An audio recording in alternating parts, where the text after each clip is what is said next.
सरदार सेना के राष्ट्रीय अध्यक्ष डॉक्टर RS पटेल के निर्देशों के एवं सरदार सेना के प्रमुख पदाधिकारियों द्वारा चलाई जा रही है।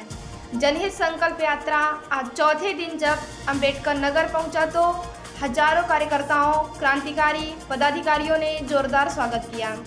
जातीय जनगणना एवं वंचित के अधिकारों हेतु 6 सूत्रीय मांगों को लेकर चल रही है। यात्रा के स्वागत करने के उपरांत हजारों गाड़ियों का काफिला आगे बढ़ने लगा। दर्जनों जगह पर लगातार स्वागत हुआ। तदुपरांत जब अंबेडकर नगर मुख्यालय पर यात्रा पहुंचा, वहां पर संविधान निर्माता बाबा साहेब डॉक्टर भीमराव अंबेडकर का माल्यार्पण कर नमन करते हुए आगे बढ़ा। फिर राष्ट्र निर्माता लौह पुरुष सरदार वल्लभ भाई पटेल जी के प्रतिमा पर माल्यार्पण कर उन्हें नमन करते हुए लोगों को संबोधित करते हुए पत्रकार साथियों से निम्न 6 मांगों पर चर्चा किया गया। बताते चले कि अपने 6 सूत्रीय मांगों को लेकर यात्रा में शामिल क्रांतिकारियों द्वारा गगनभेदी नारे लगाए जा रहे थे, जिसको सुनकर लोगों का उत्साह आश्चर्यचकित हो रहा था। सरदार सेना द्वारा सरकार से 6 सूत्रीय निम्न मांग है। जातीय जनगणना कराना सुनिश्चित किया जाए, आरक्षण व्यवस्था को पिछड़ों अल्पसंख्यकों के हित में विधानसभा, विधान परिषद व लोकसभा एवं राज्यसभा के निर्वाचन पर लागू किया जा रहा है। पिछड़ों, दलितों व अल्पसंख्यकों के आरक्षण में हुई अनियमितता को बैंक लाभ के द्वारा भर्ती कर दूर किया जाए एवं 69,000 शिक्षक भर्ती हुए। धांधली आरक्षण घोटाले मामले में वंचितों को तत्काल न्याय दिया जाए। पुरानी पेंशन नीति को लागू करते हुए एक समान शिक्षा नीति का नियम बनाया जाए। समस्त राजनीतिक पार्टियों के घोषणा पत्रों को संवैधानिक कानूनी प्रक्रिया के दायरे में लाया जाए ताकि देशवासियों के साथ धोखा न हो सके। लखीमपुर खीरी मामले पर हत्यारे केंद्रीय राज्य गृह मंत्री को बर्खास्त करते हुए जेल भेजा जाए। देखिए संतोष कुमार सिंह की रिपोर्ट।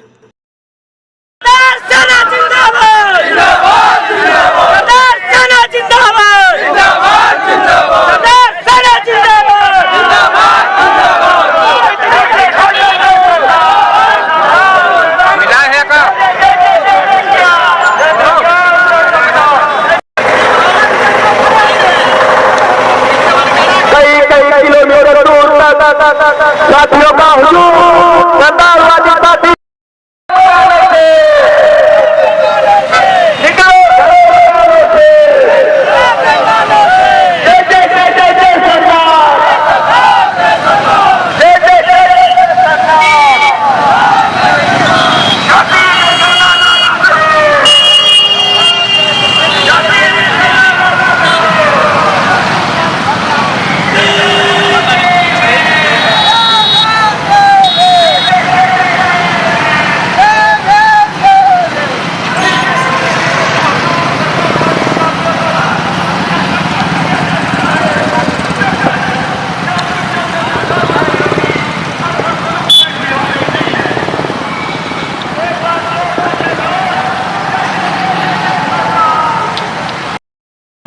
किसानों को न्याय नहीं मिल पाएगा, इसलिए उनको बर्खास्त करना जरूरी है और तीनों काले कृषि कानून समाप्त करना जरूरी है।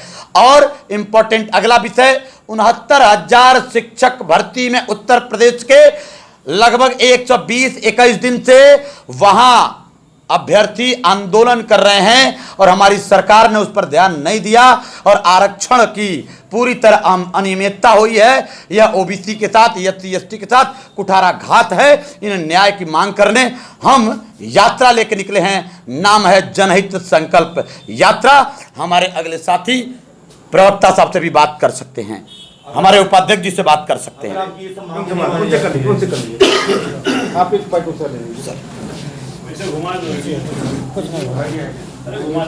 नहीं मानी जाती है तो क्या आगामी 2022 के विधानसभा चुनाव में हम लोग आपको ऐसा पार्टी दे सकते हैं? हम एक सामाजिक संगठन के लोग हैं।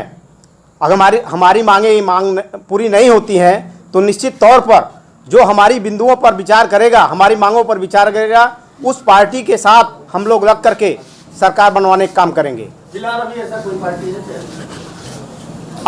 अभी तो क्लियर नहीं है, लेकिन अभी समय है, 3 महीने में वो स्थितियां स्पष्ट हो जाएंगी कि कौन सी पार्टी हमारी जो मांगे हैं उन मांगों के आधार पर चलेगी, उस पर हम जो है विचार करेंगे। आप लोग की ये संगठन यात्रा चल रही है, कितने पार्टी ने समर्थन दिया आपको? इस में हम लोगों को अपना दल की राष्ट्रीय अध्यक्ष कृष्णा पटेल जी, रमाकांत यादव सांसद जी, चंद्रशेखर रावण जी और कई संगठन के लोगों ने भी इसका समर्थन किया है। अखिलेश यादव जी से हम लोग मिले थे, उन्होंने भी हमारे इस आंदोलन को, इस जनहित संकल्प यात्रा को समर्थन दिया है।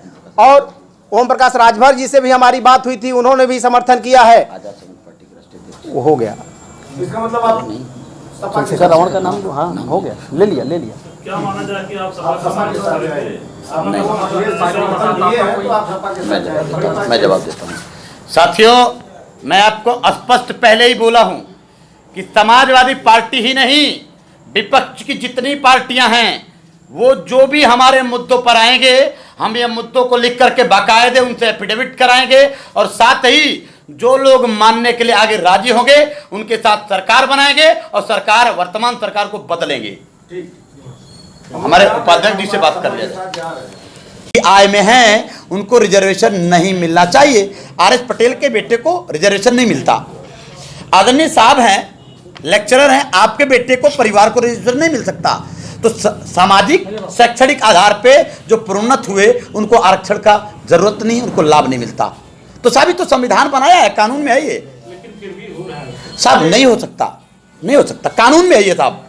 अगर ऐसा होता है तो गलत है। मैं उसको स्पष्ट कर दूं, ओबीसी में क्रीमी लेयर लागू होता है। ओबीसी का आदमी 8 लाख से ऊपर अगर आय है उसका, तो उसे आरक्षण नहीं मिल सकता। लेकिन अनुसूचित जाति में क्रीमी लेयर नहीं है, वही चीज में वही अनुसूचित जाति में क्रीमी लेयर नहीं है। जी जी, संविधान आभार व्यक्त करते हुए 5-7 प्रमुख हमारे मांग हैं। सबसे पहला, देश में जाति जनगणना जिस तरीके से भारतीय जनता पार्टी घोषणा पत्र में आया था, उसको तत्काल जाति जनगणना को लागू करना पड़ेगा।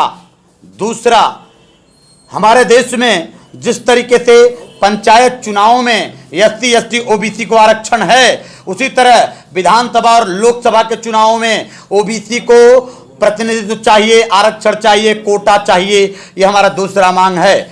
तीसरा मांग है, हमारे देश में आरक्षण के साथ जो अनियमितताएं हुई हैं एससी एसटी ओबीसी या अन्य सभी वर्गों के साथ, उनमें बैकलॉग वैकेंसी के तहत हमारे कोटे को सुरक्षित करके नौकरियों में भराव किया जाए, तब नई नौकरी निकाला जाए। और चौथा जो अनिवार्य सब्जेक्ट है वह हमारे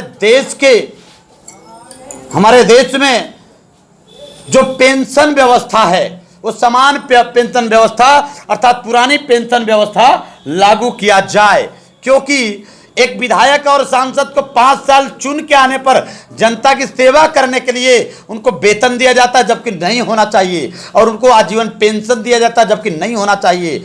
या अगर उनको होता है तो 65 साल 62 साल 60 साल नौकरी करने वाले हमारे उन तमाम कर्मचारियों को पेंशन क्यों नहीं लागू होना चाहिए।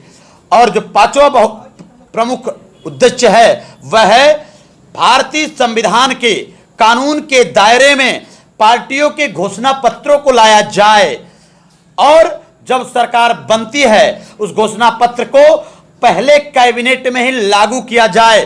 भले 5 साल में वो लागू उसको प्रभावी करें, लेकिन पहले कैबिनेट में उसको पारित कर लिया जाए। ऐसी दशा अगर नहीं होती है तो इसमें जितने भी दल होते हैं